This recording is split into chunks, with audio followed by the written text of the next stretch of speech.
kuasa ya Allah, atas nama kemasyhuran, atas nama kelebihan yang Engkau pinjamkan ya Allah. Manusia mula rasa sombong kerana ilmu, kerana kekayaan, kerana kemasyhuran, kerana pengaruh, kerana kuasa ya Allah, sehingga kan yang melemahkan umat Islam itu sendiri adalah umat Islam, bukannya para musuh Islam ya Allah. Ya Allah, ya Rahman, ya Rahim, jadikanlah kami sebuah keluarga yang saling mendamaikan ya Allah. Suami mendamaikan isteri, isteri mendamaikan suami, ibu ayah mendamaikan anak-anak, bukan saling menyakiti ya Allah. Jadikanlah kami sebuah keluarga syurga ya Allah. Kurniakanlah kami pasangan yang soleh dan solehah. Jadikanlah anak-anak kami ya Allah, Rabbi habli minas salihin.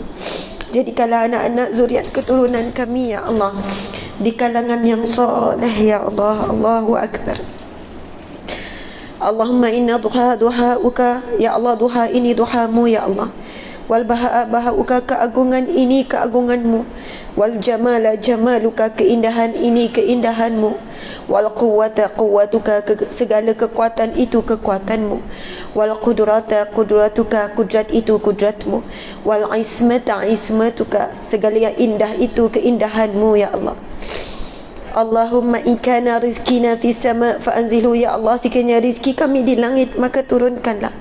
Wa in kana fil ardi fa akhriju, rizki kami di perut bumi maka keluarkanlah. Wa in kana ba'idan fa qaribu, sekiranya rizki itu dalam jauh ya Allah dekatkanlah. Wa in kana haraman fa tahhirhu, sekiranya rizki itu haram atau kotor maka sucikanlah untuk kami. Wa in kana mu'assaran fa yasiru, sekiranya rizki itu sukar sempit maka lapangkanlah untuk kami ya Allah. Ya Allah, berikanlah kami rizki menjadi hamba-Mu yang baik ya Allah, hamba-Mu yang taat segala perintah-Mu, menjaga aurat kami tanpa soal ya Allah, menjaga tanggungjawab kami, tutur kata kami ya Allah. Jadikanlah kami hamba-Mu yang baik ya Allah, yang tidak protes terhadap perintah-Mu ya Allah, yang sentiasa taat tanpa mencari alasan untuk mentaati-Mu ya Allah, yang sentiasa kuat untuk meninggalkan larangan dan juga maksiat ya Allah. Ya Allah, kurniakanlah kami rizki menjadi wanita yang solehah, menjadi isteri yang solehah, menjadi ibu yang misali ya Allah. Jadikanlah kami wanita yang baik ya Allah. Ya Allah, jadikanlah kami di kalangan para lelaki di sini ya Allah, rizkikanlah buat mereka menjadi lelaki yang kuat ya Allah, menjadi lelaki yang sabar, menjadi lelaki yang boleh memimpin dirinya dan ahli keluarganya ke syurga-Mu ya Allah, menjadi lelaki yang boleh menyelamatkan ahli keluarga daripada neraka-Mu ya Allah. Ya Allah, rizkikanlah anak-anak kami menjadi anak-anak yang baik ya Allah, anak-anak yang saleh dan salehah ya Allah. Itulah erti bahagia yang sebenar ya Allah. Ya Allah, rizkikanlah kami ya Allah rizki harta benda, rizki wang ringgit yang barakah ya Allah.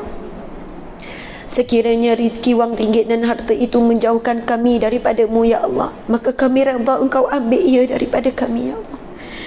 Apapun harta, apapun nikmat dunia yang menjauhkan kami daripada-Mu ya Allah, maka ya Allah, sekiranya ia baik di sisi-Mu untuk Engkau ambil ya Allah, maka berilah kami rasa redha ya Allah. Ya Allah, ya Rahman, ya Rahim, kami mohon daripada-Mu ya Allah rizki kesihatan ya Allah, rizki teman-teman kawan-kawan yang baik ya Allah, rizki sentiasa boleh hadir majlis ilmu ya Allah, rizki yang mampu kami boleh melakukan ibadah ketaatan kepada-Mu ya Allah. Ya Allah, pada pagi yang barakah ini kami mohon satu rizki yang sebenarnya tidak layak untuk kami minta, kerana dosa kami terlalu banyak, yang tidak layak untuk kami minta dan kami harap. Kerana dosa kami begitu banyak, dosa selaku seorang ayah, seorang suami, dosa selaku seorang ibu, seorang isteri, sebagai seorang anak, terlalu banyak dosa kami buat kepada ibu ayah kami, dosa kami terhadap adik-beradik, dosa kami terhadap sahabat-sahabat, dosa kami terhadap jiran, dosa mata, dosa telinga, dosa mulut, dosa tangan kami, terlalu banyak ya Allah dosa kami. Namun kerana Engkaulah Tuhan kami yang mujib, yang maha memabulkan, Ya Wahhab, Ya Maha Memberi. Ya Rahman, Ya Rahim, Ya Ghaffar, Ya Maha Pengampun. Ya Afu, Ya Maha Pemaaf. Ya Allah, Ya Karim, Ya Amma Mulia. Kepadamu tempat kami meminta, Ya Allah. Maka Ya Allah, kami ingin meminta sesuatu yang begitu tinggi, Ya Allah. Kurniakanlah bagi kami syurga Firdaus-Mu, Ya Allah. Kurniakanlah untuk kami, ibu bapa kami, suami, isteri, anak-anak, sahabat-sahabat. Catatkanlah kami, Ya Allah, di kalangan penghuni syurga Firdaus-Mu, Ya Allah.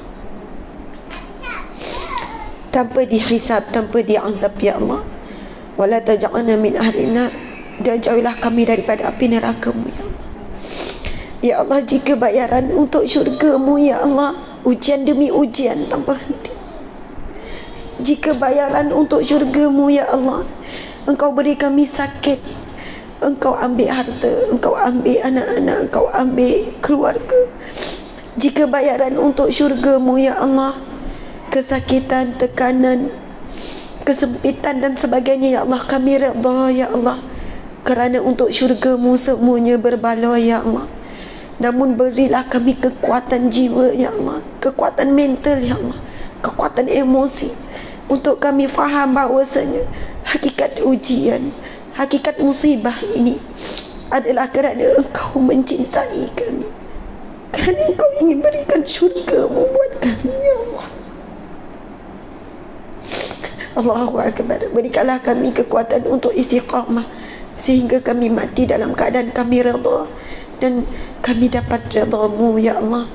Sebagaimana firman-Mu, Ya Allah, Ya ayyatuhan nafsul mutmainnah, irji'i ila rabbiki radiyatan mardiyah, fadkhuli fi ibadi wadkhuli jannati.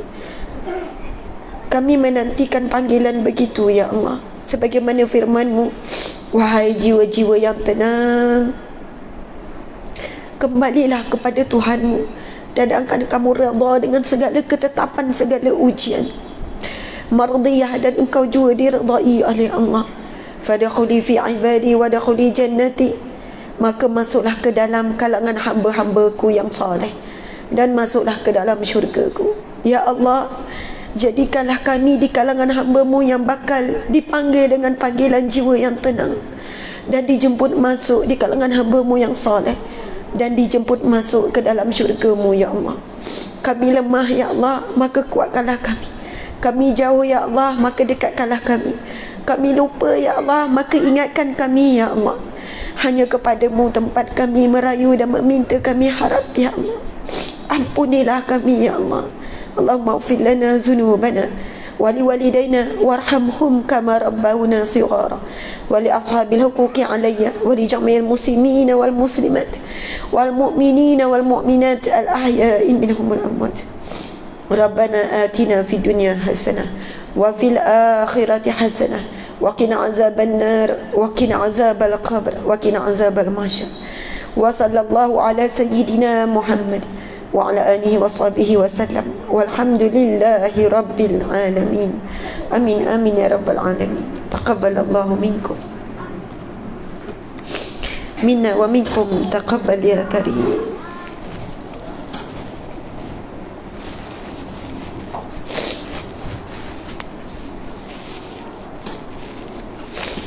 Subhanallah, bengkak mata Ustazah ni, habis bedak. Subhanallah, alhamdulillah, Allahu Akbar. Allahumma salli ala Sayyidina Muhammad wa ala ali Sayyidina Muhammad. Musliman, kita tak sempat nak solat duha berjemaah, kita berdoa berjemaah. Mudah-mudahan ada di kalangan kita ni orang soleh, ada di kalangan kita ni ahli qiyamul lail, kita tak tahu. Kita nampak dia biasa, rupanya dia ahli qiyamul lail. Ada di kalangan kita ni ahli sedekah yang kita tidak tahu. Rupanya setiap hari tidak ada berlalunya hari tanpa dia sedekah. Ada di kalangan kita ini mungkin ahli sabar, orang-orang yang sabar. Dia daripada awal nikah sampai sekarang sentiasa diuji dalam pernikahannya. Daripada awal dia dapat anak sampai sekarang tak henti-henti diuji daripada anak, dan dia kekal sabar sampai hari ini. Di kalangan kita, mungkin di kalangan kita ni ada ahli mana lagi? ada babu sab, ada babu sedekah, ada babu siam. Adikan kita orang yang kuat berpuasa. Isnin Khamis tak pernah tinggal. Jadi mudah-mudahan bila kita berdoa berjemaah, ada doa di kalangan hamba-hambanya yang di sini Allah makbulkan, dan barakah kerana dia terus Allah memberikan, Allah makbulkan untuk kita semua. Kita memang tidak layak untuk syurga Allah, apatah lagi Firdaus. Tapi dengan doa, mudah-mudahan Allah perkenankan, lalu Allah catat, Allah perintahkan pada para malaikat, catat hamba-hambaku ini. InsyaAllah mudah-mudahan kita di kalangan yang masuk syurga tanpa dihisap, tanpa diazab. Allahu Akbar. Tadi datang tu mata bengkak sebab pening kepala. Kadang pening kepala kalau kuat tu dia jadi bengkak juga dekat mata kan. Sekarang dia jadi dua bengkak lah, satu menangis kan. Allahu Akbar. Kadang-kadang tu ada waktu ketika berdoa tu tak boleh nak nitik air mata. Kadang-kadang boleh menitik, ada banyak faktor lah. Faktor diri sendiri yang banyak dosa, faktor diri sendiri yang banyak salah, dan kadang tu faktor ikhlasnya orang-orang yang hadir di majlis ilmu ni. Sebab itu guru saya pesan, dia kata, Asma, Ustazah, kadang-kadang apabila kita dapat menuturkan satu kata-kata yang baik didengar oleh telinga, ataupun kadang-kadang kita boleh menyampaikan sesuatu ilmu sampai orang tersentuh hati tu, bukan kerana kita, tapi kerana adanya yang hadir ketika itu yang betul-betul ikhlas nak dengar ilmu. Ada yang hadir di majlis ilmu pada saat ini yang betul-betul memerlukan suatu siraman nurani daripada Allah. Dia datang dengan bawa masalah, dia datang bawa dengan hati yang sangat sedih, dia bawa dengan hati yang ikhlas nak dapat ilmu. Asbab orang tersebut Allah beri melalui kita. Sebab itu kita sebenarnya saling melengkapi. Kerana itu saya memerlukan sahabat-sahabat perlukan saya. Kerana itu kita kena kekal saling mendoakan. Allahu Akbar. Mudah-mudahan. Masya Allah. Terima kasih kepada pihak surau apa nama dah? Surau Firdaus. Masya Allah. Kita pun minta doa nak dapat syurga Firdaus. Kita sedang berada di rumah Allah, musalla, tempat salat yang bernama Firdaus, Surau Al-Firdaus. Syurga Firdaus tempat tinggal siapa? Para Nabi, para isteri Nabi. Muslimat, teringin tak nak tengok wajah Sayyidatina Khadijah? Macam mana wajah ibunda kita kan?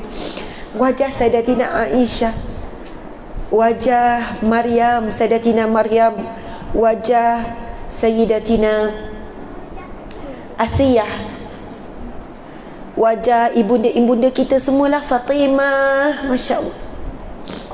Syurga Firdaus kalau kita dapat, insya-Allah mudah-mudahan kita boleh berjiran dengan ibunda kita. Dan sudah tentu kita menginginkan untuk melihat wajah Rasulullah sallallahu alaihi wasallam. Kita sangat menginginkan untuk mendengar suara baginda. Kita begitu menginginkan untuk bersama. Ini kenapa? Ada masalah apa EJK? Okey. Tak apa, saya lebih selesa mic ni. Tak apa, EJK dah boleh bertenang ya. Saya tak tenang tengok EJK tak tenang. Kan? Macam tu. Sebab kalau saya memang lebih suka pegang aiskrim ni. Ni kan macam aiskrim kan. Dia lain efek dia, sebab saya boleh kontrol dekat dengan mulut. Yang ni kadang duk tarik macam tu lah. Jadi tak apa, bunyi i sikit tu tak apa ya. Subhanallah, Allahu Akbar. Tadi kat mana? Berjiran. Okey, kita mengharapkan boleh berada dalam majlis seumpama ini, tapi di hadapan kita Rasulullah sallallahu alaihi wasallam. Jadi Nabi tinggalkan kita banyak pesan untuk jumpa Nabi. Sabar. Nabi kata, la taghdab, jangan kamu marah. Jangan marah. Bukan marah manusia sebenarnya, marah ujian Allah. Tapi zahirnya marah manusia lah, hakikatnya marah ujian Allah. Sebab manusia tu perantaran Allah. Jangan marah, la taghdab, jangan kamu marah. Yang nampak kita marah jam. tapi hakikatnya marah ujian Allah. Zahirnya nampak marah orang yang langgar kita tu, tapi hakikatnya marah ujian Allah. Jadi bila Nabi sebut la taghdab, jangan kamu marah, Nabi sebut walakal jannah, bagi kamu syurga. Jadi ia bukan satu benda yang mudah. Ketika tidak ada apa-apa memang tak marah, satu hari tak ada apa-apa. Tapi bila datang ujian, cabaran, kita jadi marah, betul kan? Jadi ketika ini kita kena kuat supaya kita kekal istiqamah. Ingat bila Nabi kata jangan kamu marah, walakal jannah, maka bagi kamu syurga Allah. Allahu Akbar. Subhanallah. Muslimat sekalian, pagi ni tajuk kita adalah kunci kebahagiaan. Macam itulah kunci, ni cerita dia, kunci kebahagiaan. Okey, jadi untuk kuliah kita ni, kita nak guna buku Ya Allah Bersamamu Aku Bahagia. Ini buku saya juga, Ustazah Asma Harun. Ada di luar sana. Sabrina ada bawa tak buku ni? Ada bawa jumlah banyak tak? Oh, tak bawa banyak. Sebenarnya kita biasanya bila dah maklum tu, kita bawa buku ni lah banyak. Bawa buku apa yang banyak? Apa dia? Ini untuk petang. Untuk pagi tak ada buku. Okey, tak apa. Jadi saya baca je lah. Sebenarnya kalau boleh memang kita nak edarkan buku tu, sama-sama kita boleh baca. Okey, subhanallah. Jadi okey, tajuk kita adalah kunci bahagia. Kunci bahagia. Jadi apa jadi Ustazah? Minta maaf, saya terganggu sikit sebab asalnya plan memang guna buku ni. Tiba-tiba saya tak tahulah, tak sampai maklumat pada unit yang berkenaan, dia tak bawa buku ni. Ya. Okey.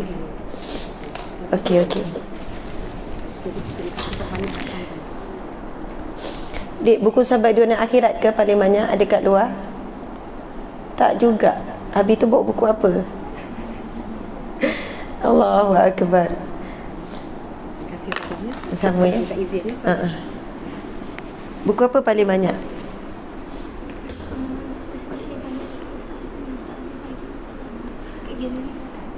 Okey.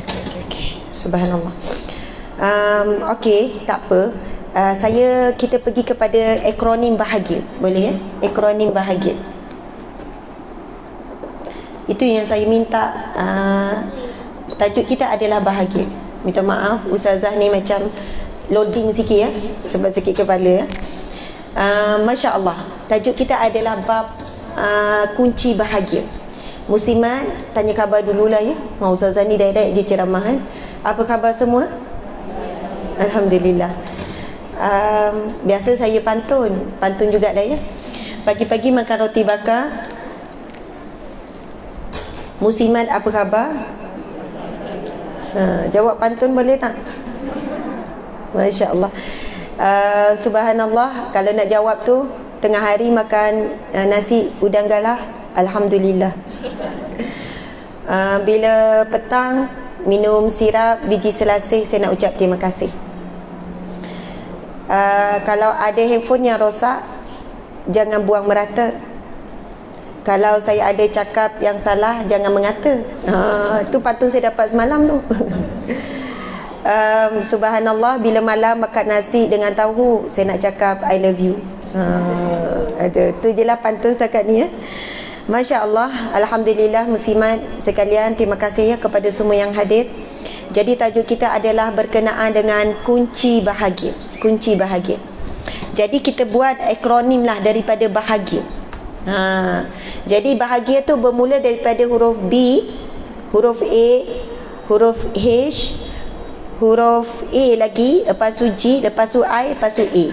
Mungkin ada yang nak tulis kan? Ke tengok tenung je Ustazah ya. Lain pula Ustazah hari ni, nampak live lain.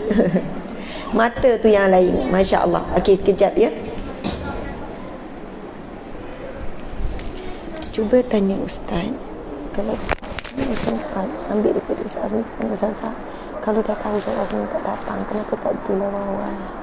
Pergi bincang dengan Ustaz kejap.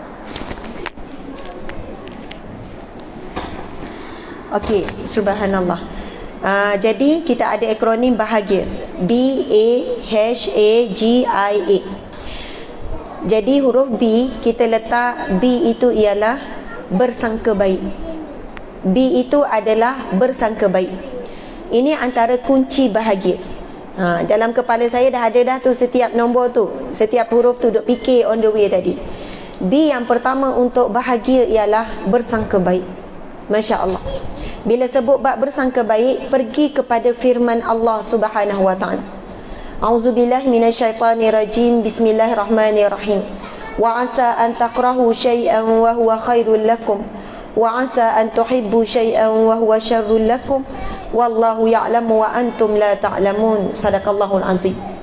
Yang bermaksud, boleh jadi apa yang kamu subhanallah, mungkin kadang tu ada orang minta maaf, kalau ada anak kecil kadang-kadang tu mungkin sesuai duduk di koridor. Kalau tak, kalau boleh kawal tak apa, duduk dalam. Masya Allah. Saya pun selalu bawa anak juga, anak-anak kecil kan. InsyaAllah. Jadi kadang bagi bukan ketenteraman untuk orang ramai je, ketenteraman si ibu tu sendiri. Jadi ibu pun kadang tak boleh fokus bila ada anak-anak kecil bersama kan. Jadi Masya Allah. Tak apa, jangan marah anak. Budak kecil memang begitu, dia tak boleh duduk statik. Itu anak-anak saya pun duduk kat luar semua tu kan. Kalau duduk kat dalam, saya pun rasa segan orang tengok macam ni ke nak ustazah. Sebab nama pun budak, bukan macam kita kan, dia tak boleh nak fokus. Okey, subhanallah, Allahu Akbar. Jadi B yang pertama bersangka baik. Allah berfirman di dalam Al-Quran, wa asa an takrahu, boleh jadi apa yang kamu tidak suka itu, ia amat baik bagimu. Ini bukan manusia yang cakap, Allah yang cakap. Sekarang cuba fikir, cuba bayangkan sekarang apa yang kita tak suka sekarang sedang berlaku dalam diri kita. Cuba hitung apa yang kita sedang tak suka, yang kita sedang sedih sekarang. Adakah berkaitan dengan hubungan kita suami isteri, ataupun berkaitan dengan anak-anak, ataupun berkaitan dengan kehidupan sekarang, rumah kita ke kita tak berapa suka, kita tengok rumah orang lain sedap, ataupun kita tak suka apa sekarang tentang kereta kita, asyik rosak tengah jalan, kereta dah buruk, kita tak suka apa sekarang tentang rizal anak kita, ataupun pasal jiran, ataupun pasal adik-beradik. Allah sebut wa asa an takrahu syai'an. Boleh jadi Allah ini bukannya kod-kod, tak. Ini jaminan Allah.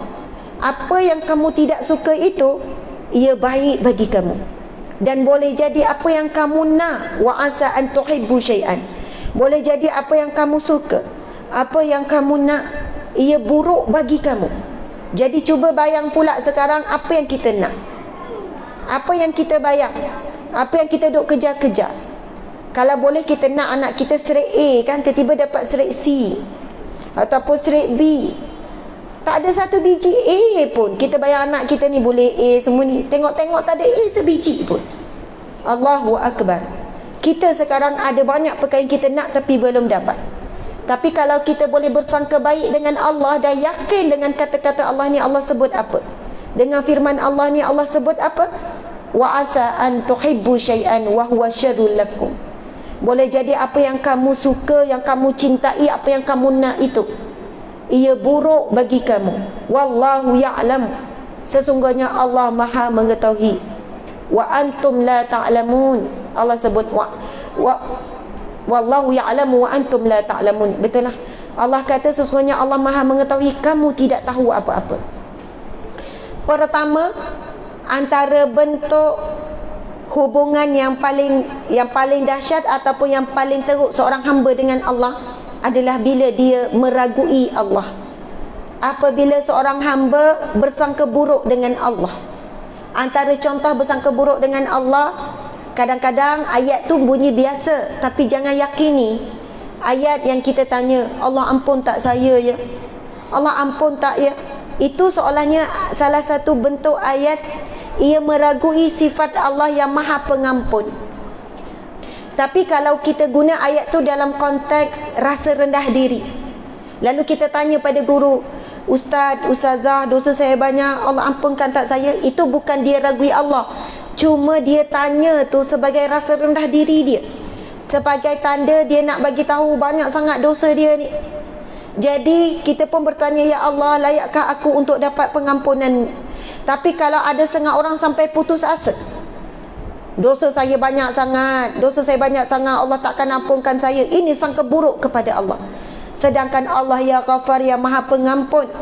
Sehingga kan dalam satu hadis Nabi SAW, Nabi bersabda, gambaran bentuk pengampunan Allah ni, sekiranya seorang hamba itu datang membawa dosa selautan, pengampunan Allah lebih luas daripada itu.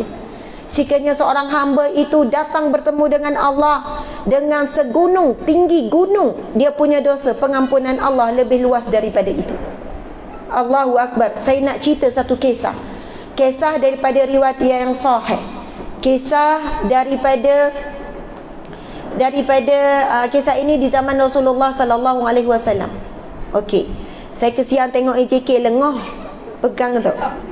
Kedua, tak ada wire tu, dia tak clear, dia berdengung, betul atau tidak? Ada berapa orang tengok sekarang? Dua orang yang tengok. Saya nak sebut tak berbaloi. Baik akak ambil daripada page Ustazah Asma, share. Sebab apa? Kalau tak guna wire ni, memang dia berdengung. Jadi orang dengar tak clear. Memang tak clear. Sebab itu surau ada kewangan kan? Ini untuk page surau ke? Itu personal. Surau beli ni, kaki ni tak mahal. Lepas tu beli wire ni pun tak mahal, murah je. Kalau kita nak buat kerja dakwah, buat sungguh-sungguh, buat betul-betul. Kalau nak buat kerja kahwin pun buat sungguh-sungguh kan. Kalau nak berniaga, sungguh-sungguh. Kalau nak berjalan, sungguh-sungguh, ready betul-betul semua. Tapi kenapa bila kerja dakwah tak nak buat sungguh-sungguh?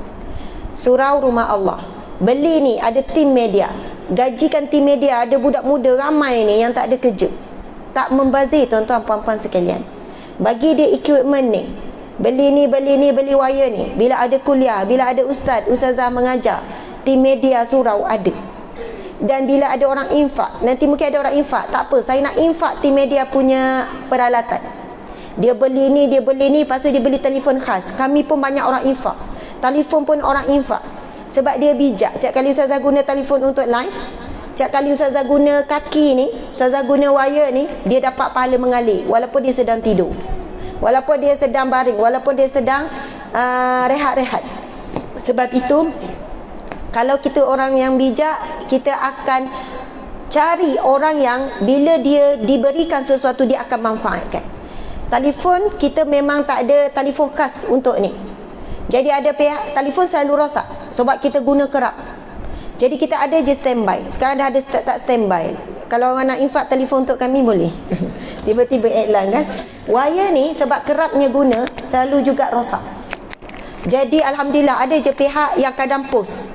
Jadi kami memang seronok ada himpunan wire ni. Saya antara pecamah yang sangat kerap lah kan, sikit-sikit live kan. Saya bukan fikir untuk diri saya. Kalau saya fikir diri saya tak nak live. Sebab bila saya buat live, bila saya buat salah saya tu kekal. Maksud, faham tak kekal? Dia dirakam, dia diulang-ulang salah saya tu, dan saya dikecap.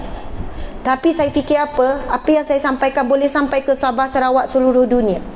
Saya seronok. Dalam minggu lepas saya jumpa, masa tu saya beli kasut. Saya beli kasut dekat Sogo.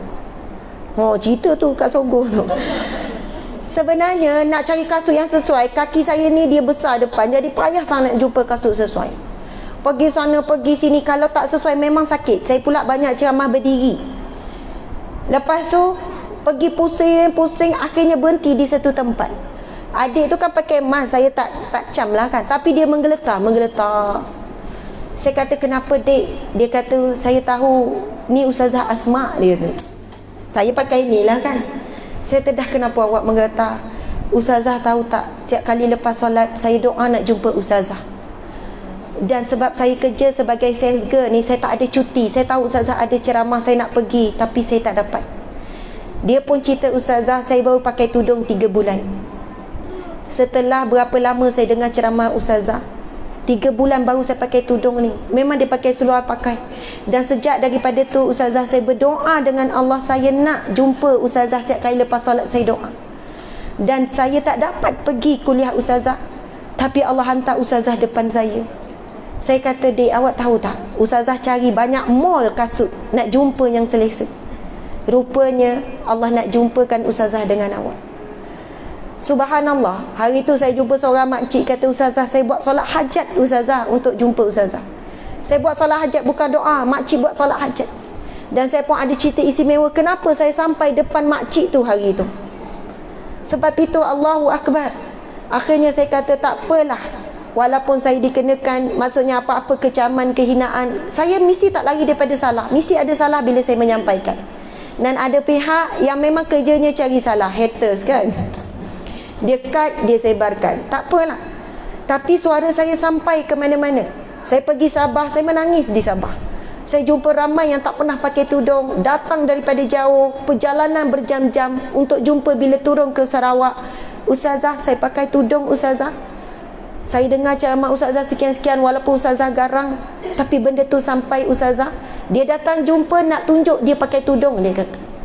Dia datang jumpa, dia kata cerita sekian-sekian. Jadi Masya Allah, muslimin muslimat sekalian, sebenarnya nak cerita apa tadi pasal telefon tu. Akak pegang, akak akan lengah.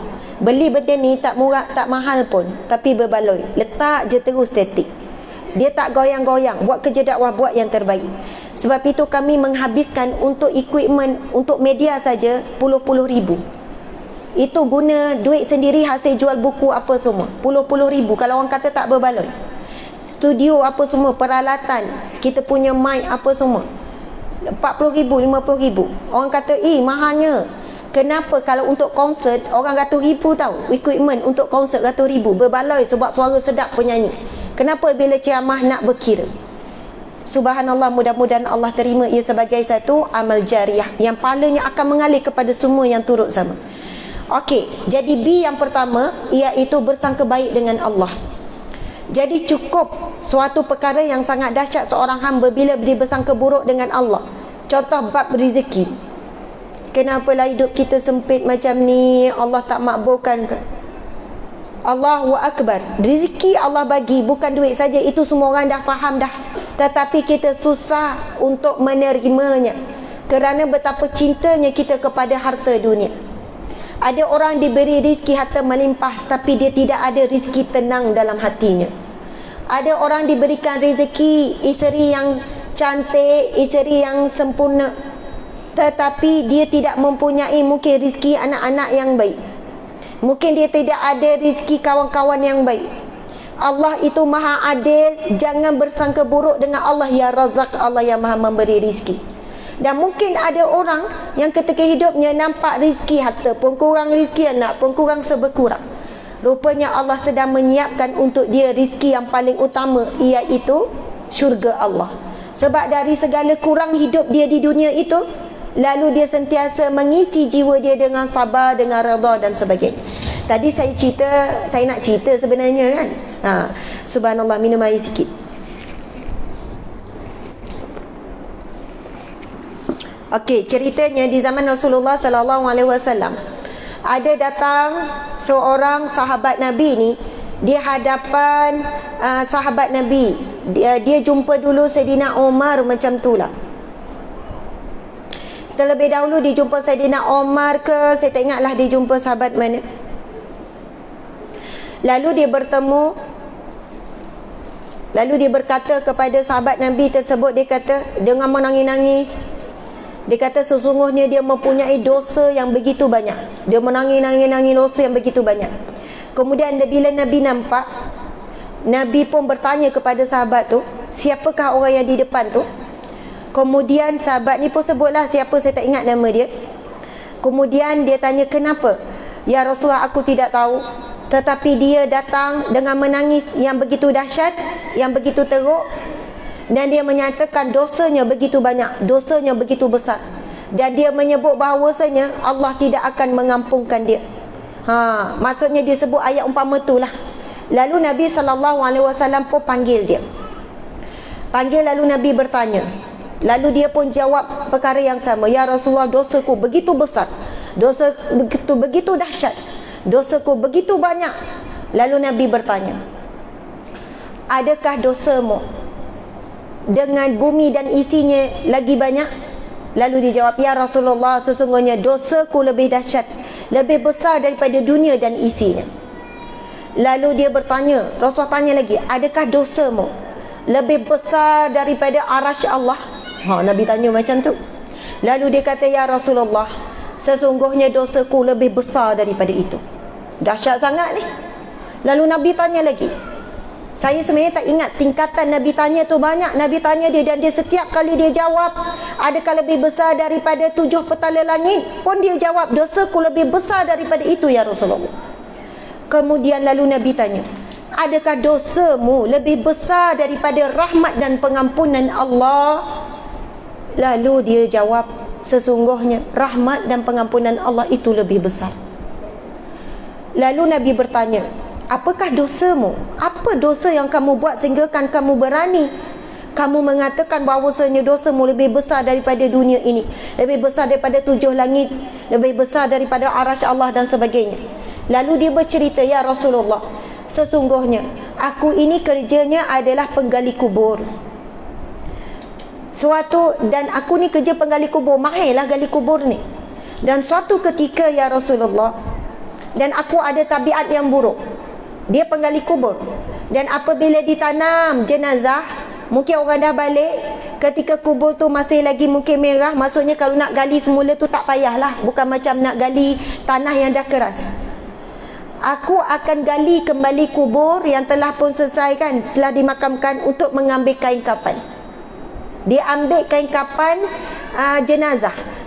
Itu perangai buruk dia, untuk dijual dan sebagainya. Dan kita tahu kain kafan pun akan merepuk. Mungkin fikir dia macam tu lah, dia ambil jual dapatlah duit. Jadi suatu hari aku menggali kubur seorang wanita Ansar, seorang wanita Islam lah, seorang wanita yang cantik, dan aku tergoda dengannya. Setelah aku mengambil kain kafan, lalu aku berzina. Aku melakukan perbuatan terkutuk dengan wanita tersebut, dengan jenazah. Dan setelah aku selesai melakukannya, jenazah wanita tersebut bangun, mungkin duduk ke, lalu berkata, celakalah kamu. Allah izinkan jenazah wanita itu berkata, celakalah kamu, aku kembali kepada Allah dalam keadaan aku dibersihkan, kadi mandi jenazah, disucikan, dan engkau meninggalkan aku dalam keadaan berjunub, maksudnya keadaan kotor. Na'udzubillahi min zalik. Lalu lelaki ni bila dengar kata-kata tiba-tiba jenazah mayat ni bangun, ya Allah, dia punya ketakutan, mestilah ketakutan yang sangat dahsyat. Dan tahu atau tidak, bila Nabi dengar cerita dan jawapan lelaki ini, Nabi kata, sesungguhnya engkau tidak akan, maksud Nabi nak marah tu, sesungguhnya engkau tidak layak dapat pengampunan Allah. Umpama mafhum hadis Nabi jawab begitulah. Sebab Nabi terkejut sangat. Nabi tak terfikir adanya dosa dan kesilapan, kejahatan yang sampai tahap tu. Kalau merogol ataupun membuat perbuatan yang terkutuk dengan manusia pun dah dahsyat, ini dengan jenazah yang tidak mampu untuk berlawan. Sampai Nabi sebut satu perkataan yang Nabi tidak mampu nak mengawal perasaan. Lalu lelaki ini bila dengar, Masya Allah, lelaki ini bila dengar apa yang berlaku. Kisah ni boleh cari dalam kitab Riyadhus Salihin. Bila Nabi dengar, bila pemuda ni dengar kata-kata Nabi, dia melarikan diri pergi ke dalam satu gua di penghujung kota Madinah. Dia pergi jauh-jauh, lalu dia meminta ampun dengan Allah tanpa henti siang dan malam, tanpa makan dan minum, tanpa rehat, dalam keadaan ketakutan, meminta dengan Allah. Saya lupa, mungkin dalam tempoh 40 hari 40 malam macam tu lah, tapi dalam tempoh yang lama. Sehinggalah Allah Subhanahu wa ta'ala mengutuskan malaikat Jibril alaihi salam. Utus malaikat Jibril bertemu dengan Rasulullah sallallahu alaihi wasallam. Lalu malaikat Jibril memberi salam kepada Nabi. Kemudian malaikat Jibril bertanya kepada Nabi sallallahu alaihi wasallam beberapa soalan. Ya Rasulullah, ya Muhammad, siapakah yang memberikan rezeki kepadamu? Nabi menjawab, Allah yang memberikan rezeki kepadaku dan kepadamu dan kepada seluruh manusia. Ya Rasulullah, siapakah yang memberi keamanan? Macam itulah beberapa soalan malaikat Jibril. Dan Nabi SAW menjawab, sesungguhnya Allah yang memberi sekian-sekian kepadaku dan kepada sekalian makhluk. Dan bila malaikat Jibril bertanya, ya Rasulullah, ya Muhammad, siapakah yang memberi pengampunan? Pengampunan tu milik siapa? Lalu Nabi menjawab, sesungguhnya pengampunan itu milik Allah. Allah memberi kepada siapa yang mau. Ya Rasulullah, sampaikanlah kepada lelaki tersebut. Lelaki tu yang Rasulullah kata, sesungguhnya engkau tidak akan diampunkan Allah, maksud dosamu begitu besar. Sampaikanlah kepada lelaki tersebut, sesungguhnya Allah mengampuninya. Masya Allah, Allahu Akbar. Luar biasa. Ada hikmah yang begitu besar. Allah jadikan cerita tersebut, kan Allah takdirkan perkara itu berlaku sehingga lelaki ini benar-benar bertaubat kepada Allah. Akhirnya menyebabkan Allah mengutuskan malaikat Jibril menyampaikan kepada Rasulullah, sesungguhnya Allah mengampuni. Dan banyak lagi kisah-kisah yang lain yang membuktikan, menyatakan betapa besarnya pengampunan Allah. Sebab itu Allah Subhanahu wa taala dalam firman-Nya yang begitu banyak, Allah sebut innallaha yuhibbut tawwabin. Sesungguhnya Allah mencintai orang-orang yang bertaubat. Maksud orang yang bertaubat adalah orang yang banyak dosa lalu dia bertaubat. Bukan maksudnya orang yang bersih daripada dosa. Masya Allah, Allah mencintai orang yang mustaghfirin, orang yang selalu beristighfar. Kita memang tidak akan lepas daripada dosa, daripada maksiat. Jadi berkekallah kita beristighfar, berkekallah kita dalam bertaubat. Masya Allah. Itu pertama, bahagian pertama bersangka baik dengan Allah. Kemudian tolong kita mempunyai bersangka baik pada manusia. Allahu Akbar, Masya Allah. Ni cerita kat Sogo lagi. Mula-mula bahagia dapat jumpa kasut kan. Sogo ni bila pergi hari Jumaat baru ni. Bukan hari Jumaat, baru je minggu lepas dan 3 hari lepas. Bukan nak iklan Sogo tiba-tiba kan. Bukannya saya tak ada apa-apalah, Sogo tak ada bagi saya hadiah ke sebab sebut nama dia pagi ni. Cuma tahulah Sogo tu, saya rasa pada kecil lagi barang-barang dia memang banyak lah kan. Kalau kasut tu banyak sangat pilihan. Wallahualam. Lepas dah siap beli kasut tu kan, cari kat seluar suami. Seluar kan, seluar ni ada straight cut, ada slim cut. Jadi pesan pada anak kita, carilah straight cut. Straight cut tu dia lurus supaya longgarlah seluar. Tapi punya payah nak cari straight cut zaman sekarang, seluar lelaki yang ni, sebab kebanyakannya slim, yang nak suruh ketat daripada paha sampai bawah. Sampai pusing banyak tempat, kena tanya mana saya nak cari seluar lelaki yang straight cut, yang potong lurus. Sebab apa? Dia kata permintaan untuk straight cut dah makin kurang. Saya kata bahaya. Bila pakai tu dia ketat tu. Na'udzubillah min zalik. Moga anak kita tak pakailah yang ketat-ketat ni. Cuma saya nak cerita, bila nak cari seluar tu kan payah. Kita ni nak cari tu belek-belek sendiri, tiba-tiba kena marah dengan orang yang jaga seluar tu. Allahu Akbar. Kita ni orang tua kan, yang marah tu budak muda. Sabarlah, dia sound kuat budak tu. Sebab sebenarnya kita tunggu dia tak sampai-sampai. Rupanya dia pergi tempat lain. Jadi kita nak ambil saiz tu, kita faham saiz tu ada kat tengah tu. Jadi kita suami isteri angkat elok-elok. Angkat, nak ambil yang tengah tu. Tiba-tiba dari jauh dia sound. Sabarlah, macam tu kan. Kita ni kan rasa nak buka emas, nak cakap saya ni Ustazah Asma tu kan. Allahu Akbar. Kita orang tua sebenarnya bila kena sound dengan orang muda macam tu, terasa terkesot hati. Saya ni kan rasa nak marah tapi berdiri. Suami buat tak tahu, suami pergi bayar. Saya berdiri kat budak tu. Berdiri, rasa macam nak kena sound budak ni. Kan. Tapi bila sampai dekat, saya cuma kata, Assalamualaikum dek, terima kasih ya. Tu yang terkeluar. Tapi ketar tu kan sampai dekat eskalator. Lepas tu saya kata, ya Allah bang, boleh tak nak patah balik? Tak puas tu tadi, patut nak marah, tak puas. Dah turun eskalator, bang boleh tak nak patah balik? Rasa macam tak lepas ni.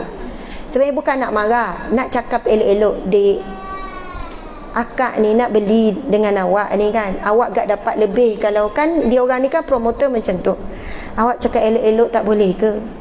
Rasa nak cakap macam tu, tapi kot tengah marah tak keluar ayat tu. Lepas tu suami lagi kuat, dia pegang tangan, heret nak bawa balik ni. Tak payah sampai kat kereta. Lepas tu suami kata, mungkin dia stres kot, mungkin dia ada masalah, mungkin dia dalam tekanan perasaan, Mungkin dia penat sangat kot, dah ramai sangat orang belek seluar dia. Jadi bila dengar tu kan, iyalah, mungkinlah lama tu ya Allah berilah dia kekuatan. Jadi tukar doa, kuatkanlah budak tu ya Allah, sihatkanlah, murahkanlah rezeki dia, supaya dia sihat, dia elok, dia tak marah-marah dah orang lain. Subhanallah. Jadi saya ingat tu, seluar mana, tempat mana, mungkin jumpa balik budak tu akan datang. Akan datang cakap elok-elok lah, insya-Allah. Tak ada marah-marah lah dia kan. Tapi nak ceritanya, dengan kita bersangka baik, kita jadi doa. Ada orang kita tengah bawa kereta, tiba-tiba dia horn kita kan. Mungkin kita ada salah sikit, tapi bersangka baik dia nak cepat sangat kot. Mungkin dia ada masalah tekanan jiwa kot, dia tengah serabut kot. Maksudnya bersangka baik, kita akan doa, ya Allah tenangkanlah hatinya yang suka marah tu, ya Allah lapangkanlah dadanya. Bersangka baik, bersangka baik dengan Allah, bersangka baik dengan manusia. Paling susah nak bersangka baik dengan siapa? Dengan pasangan lah. Bersangka baik dengan anak lah. Kadang anak tu kan muka dia macam tu, dah terus sangka buruk. Kenapa, tak puas hati ke? Tanya soalan kan. Kenapa tu? Dalam hati cakap apa tu? Punyalah tak puas hati tu dengan anak tu kan. Masya Allah, Allahu Akbar. Okey, sekarang baru B yang pertama tu. Masya Allah, Subhanallah. Okey, lepas B apa dia? A kan, A. Kita letak A ni adalah akhlak. Kunci bahagia yang pertama bersangka baik dengan Allah, dengan manusia. Itu B. Kali perkataan A ni daripada bahagia. A iaitu akhlak. Orang yang mempunyai akhlak yang mulia, dia orang yang bahagia. Akhlak yang mulia ni jangan letak syarat supaya orang lain okey baru kita okey. Tapi kita kena okey baru orang lain okey. Syarat untuk sekeliling okey. Faham tak tu? Okey banyak sangat tu dah Ustazah. Ustazah tak ada idea lah tu, dia ulang yang sama. Okey. Syarat untuk suami okey, anak okey, jiran okey, kita kena okey dulu. Bukannya Ustazah kalau suami saya baik, saya okey lah. Kalau anak-anak semua okey, okey lah. Kalau harta okey, okey lah. Tidak. Syarat untuk semuanya baik sekeliling adalah kita jadi baik dulu. Orang yang ada akhlak yang baik, hati yang baik, walaupun diuji dengan suami, dia kekal je baik. Walaupun ada kehilangan barang, dia terus digantikan dengan Allah sifat qanaah. Allahu Akbar. Saya nak cerita pengalaman saya. Banyak cerita Ustazah ni ya, tak apa ya. Ini pengalaman saya sikit sangat. Pengalaman ibu-ibu lagi hebat. Ada dah 2 kali ya gelang saya, gelang emas, bukan gelang betul lah, gelang emas. Saya pakai juga alat-alat, maksudnya barang kemas tu, sebab barang kemas ni dia lebih kepada kewanitaan. Tapi tak adalah mahal-mahal, biasa-biasa je lah kan. Kalau anak perempuan kita, sebab saya pernah baca kajian, emas ni kenapa jadi perhiasan khusus untuk wanita? Bila pakai emas, dia bagi satu tindak balas kepada wanita. Dia mengaktifkan hormon wanita tu. Hormon apa? Wanita, estrogen kan. Dia sangat bagus. Jadi kalau anak-anak kita dia kasar sikit, pakaikan dia emas, dia lembut sikit insya-Allah. Kan perasan tak kalau kita pakai emas dekat gelang, tangan kita tu kan automatik jadi lembut, lawa. Perasan tak? Bila basuh pinggan tu macam lawa.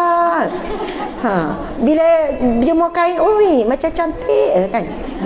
Ya, pakai dekat jari tu kan. Jangan pakai sampai timbul fitnah ya.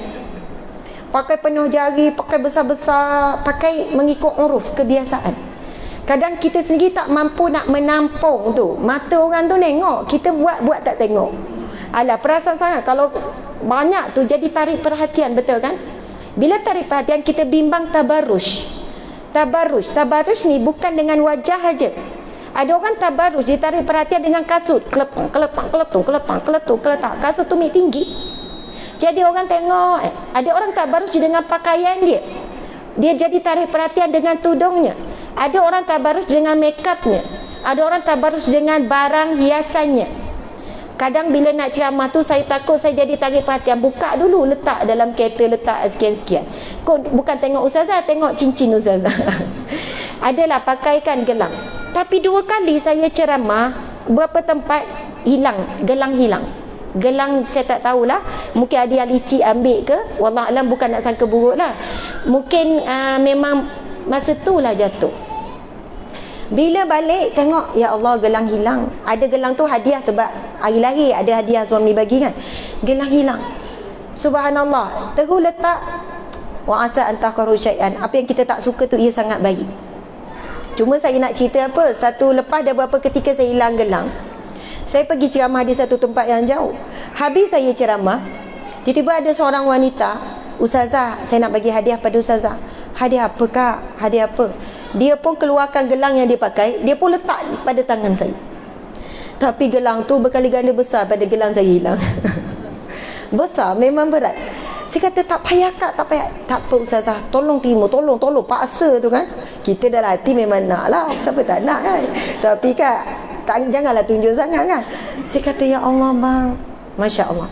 Itu bukan nak cerita apa, bukan nak suruh orang bagi hadiah gelang ya. Tapi minggu lepas hilang pula gelang tu. Tapi sampai hari ni tak adalah orang bagi lagi. Tapi gelang tu hilang, memang tak jumpa. Saya kata tak apalah, redha, subhanallah. Kemudian pergi bersih kereta, tukang cuci kereta tu jumpa, rupanya gelang tu jatuh dalam kereta, dah masuk bawah lapik kaki. Tapi Allah jumpakan orang yang cuci kereta tu, sebab kita tinggal. Orang cuci kereta tu jujur, dia bagi jumpa gelang tu. Maksudnya saya jumpa balik lah. Masya Allah, Allahu Akbar. Tapi bukanlah bila hilang gelang tu kan, sebab kita sayang, marah, menangis apa, suami pun macam tu je lah kan. Dah kalau tak ada rezeki, kalau ada rezeki mesti jumpa. Ayat tu je keluar, kalau betul rezeki kita mesti jumpa. Jadi Alhamdulillah ada lagi lah. Kadang-kadang gelang ni, mas-mas ni, bila kesuntukan, kesempitan, kami gadai kan, kita pergi gadai, buat balik semula modal untuk kerja dakwah dan sebagainya. Alhamdulillah.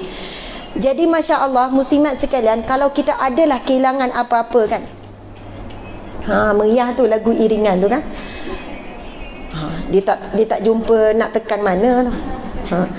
Jadi akhlak yang baik, akhlak yang mulia, bila kita diuji Allah, berakhlak baik dengan ujian Allah, jangan terus marah-marah. Allah berfirman di dalam Al-Quran, "Alladzina idza asabatuhum musibatun qalu inna lillahi wa inna ilaihi raji'un." Kamu bila tiba ujian ataupun musibah, cepat terus sebut qalu, lalu mereka mengucapkan inna lillahi wa inna ilaihi raji'un. Jadi kalau hilang apa pun, ujian apa pun datang, sebut dulu kalimah inna lillah, ini datang daripada Allah, wa inna ilaihi raji'un, supaya kita tak mudah untuk kalah dengan ujian Allah. Allah bagi kita panduan tersebut. Jadi ni pasal akhlak ni saya nak baca ini dalam buku Sahabat Dunia Akhirat. Buku Sahabat Dunia Akhirat ni mungkin adalah jual tu sikit, buku-buku lain ada bawa sikit-sikit, tapi tak banyak buku bawa hari ni. Masya Allah. Okey, dalam bab yang ke tujuan hidup, ada bab akhlak. Sekejap, hidup rasa berdosa.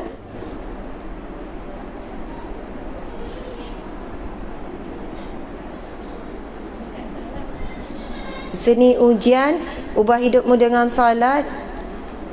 Saya tak jumpa dah. Okey, tak apa. Tapi pasal akhlak, Nabi SAW bersabda, sesungguhnya orang yang paling rapat denganku di mahsyar kelak, dan orang yang paling rapat denganku di mahsyar kelak, Rasulullah kata, adalah orang yang paling baik akhlaknya. Tak apa, pasal akhlak ni dah banyak dah ustazah kan, dah banyak ceramah. Tapi saya nak sebut sepitah lalu, kita nak berhenti dah ni, dah nak habis dah. B tadi tu apa? Bersangka baik. A, akhlak yang mulia. Ini kunci bahagia. H, apa dia H? Saya tak fikir ke tadi H? Saya rasa dah fikir. H ialah, bagi idea, nak letak apa H? Hati. Betul, hati. Masya Allah. Okey, H adalah hati. Kunci bahagia terletak pada hati. Jadi antara doa untuk memiliki hati yang baik, hati yang tenang, kita terus pergi kepada tip ataupun kaedah untuk memiliki hati yang tenang. Kita zikir nama Allah Ya Mu'min. Ya Mu'min. Nama Allah Ya Mu'min, maksudnya, Mu'min ni maksudnya apa? Tenang. Allah yang maha mententeramkan, Allah yang maha menenangkan. Bila sebut Ya Mu'min, Ya Mu'min, Ya Mu'min, Ya Allah yang maha tenang, berikanlah aku hati yang tenang. Ya Mu'min, Ya Mu'min, hati yang tenang. Sebab hati yang tenang, dia sentiasa menang. Menang melawan apa? Hawa nafsu dia. Menang melawan bisikan-bisikan jin, syaitan dan sebagainya. Masya Allah. Okey, A yang seterusnya, ada A kan? Tadi A yang pertama adalah akhlak. A yang keempat, kunci bahagia adalah amal soleh. Amal soleh, solat, sedekah, zikir, baca Quran, perbanyakkan amal soleh, itulah yang akan memberikan kepada kita kebahagiaan yang sebenar. Kadang-kadang kita ni diuji oleh Allah, rupanya ujian tu dia tak berat mana, tapi beratnya ujian kerana sikitnya amal soleh yang membuatkan hati kita tak kuat untuk menerima ujian Allah. Kami kan di pejabat, kita ada 30 orang staf. Salah seorang staf kita iaitu tukang jahit, adalah nama dia tu Hajah Lis saya panggil.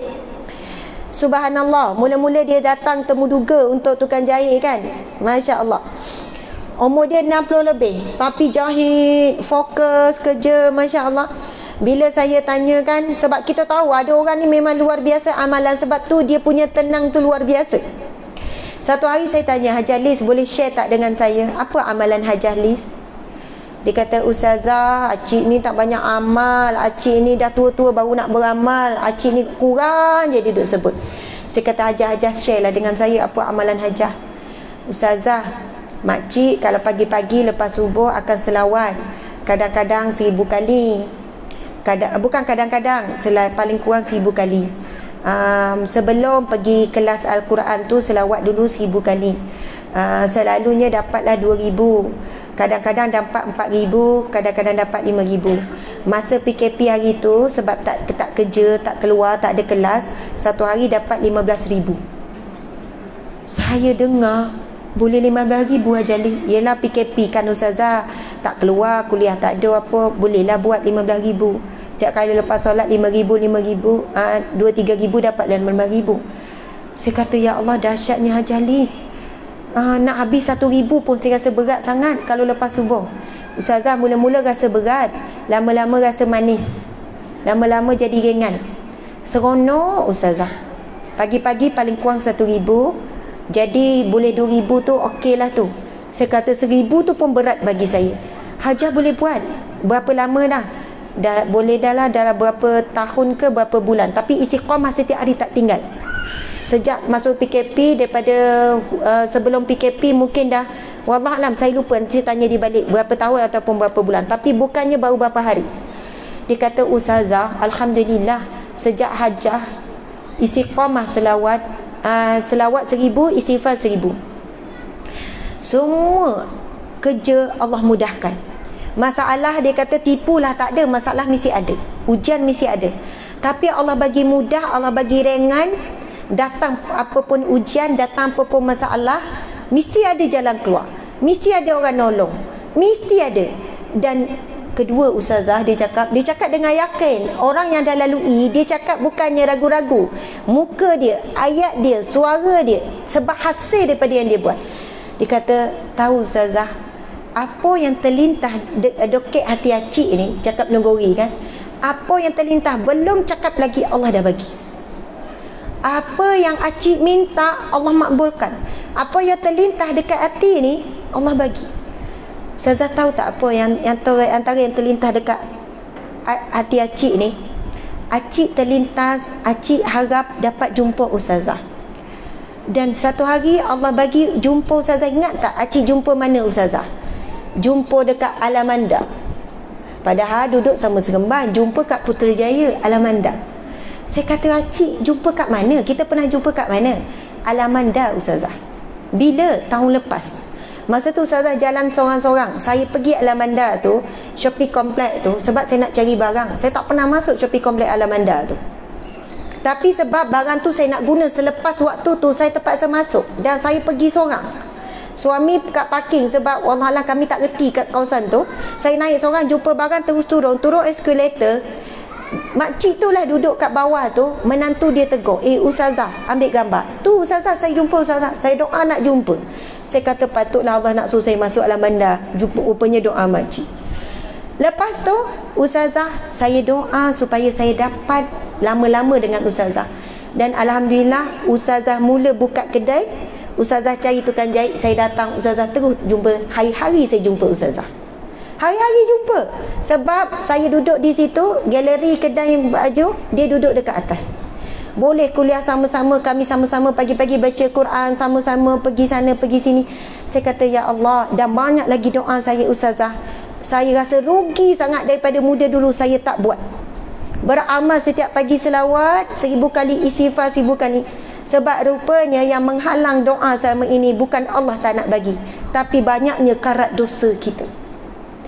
Rupanya bila kita dekat dengan Allah, selalu memuji Allah, mohon ampun dengan Allah, selawat, sebab selawat Allah dah janji siapa berselawat. Kan? Nabi sebut apa? Man shalla alayya salatan wahidatan. Siapa yang berselawat kepadaku satu kali, sallallahu alaihi asyara salawat. Dia akan berselawat, Allah akan memberi rahmat kepadanya 10 kali.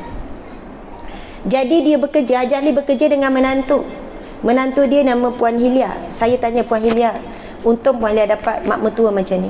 Dia kata, Ustazah, mak mertua saya tekankan saya supaya selawat dan istighfar 1000 kali sehari. Saya kata, akak pun sama ke? Ya, kami buat. Sebab mak mertua ni tekan juga kepada anak, selawat lah, istighfar lah. Dia kata, memang betul Ustazah, walaupun Kak Hilia ni ada anak-anak kecil-kecil, tapi Allah permudahkan, dah nak buat, Allah lapangkan masa. Setiap pagi lepas subuh mesti habiskan jumlah tersebut. Dia kata, Ustazah, banyak Allah bagi. Dan antara doa, dia kata, Ustazah, Puan Hilia ni datang, anak menantu kerja tempat kami sama-sama. Dia kata, Ustazah, ingat tak Ustazah, saya datang jumpa Ustazah untuk dapatkan nama asnaf fakir miskin. Dia kerja apa? Buat baking, buat kek kat rumah. Dan daripada baking tu, ada orang infak kek untuk bagi pada fakir miskin. Dia datang jumpa saya dengan tujuan nak dapat senai nama fakir miskin di bawah NGO kami.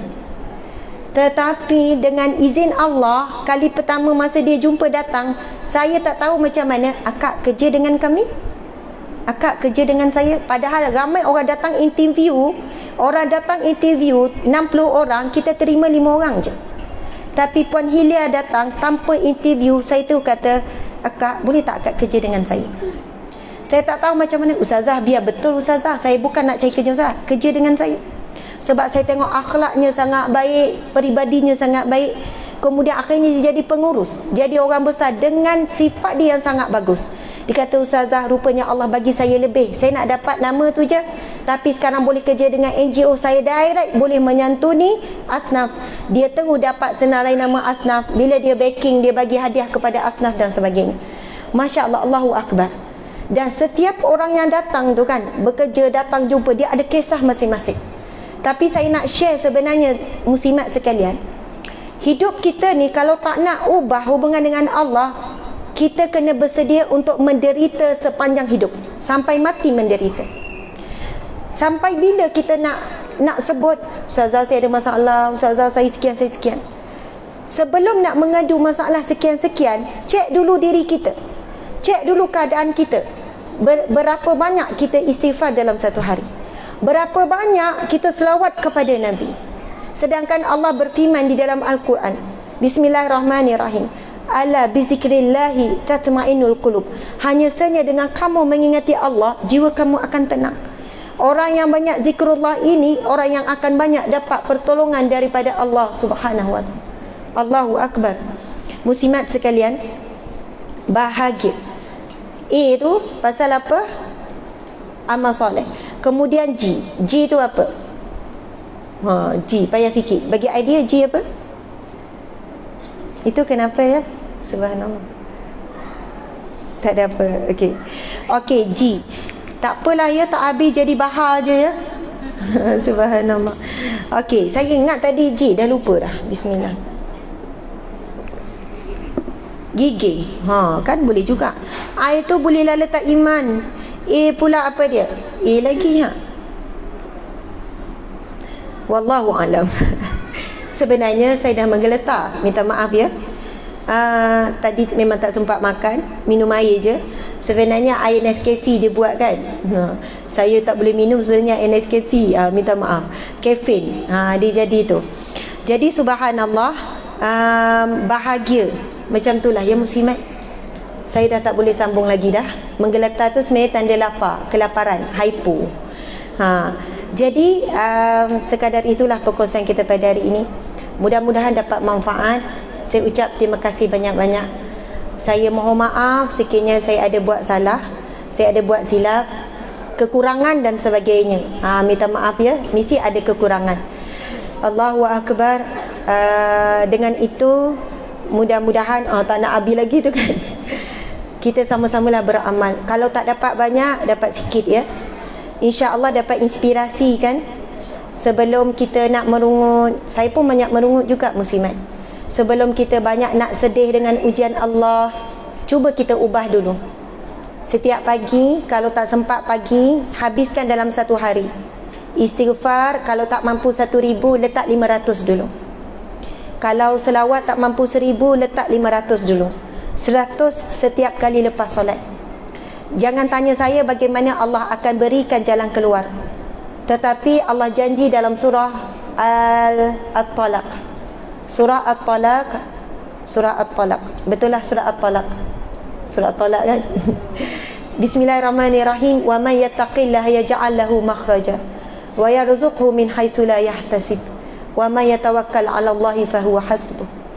Allah berfirman yang bermaksud siapa yang bertakwa, takwa kepada Allah. Orang yang yakin dengan Allah, Allah akan beri jalan keluar dari setiap kesulitan dan diberi rezeki yang tidak disangka-sangka. Itu janji Allah.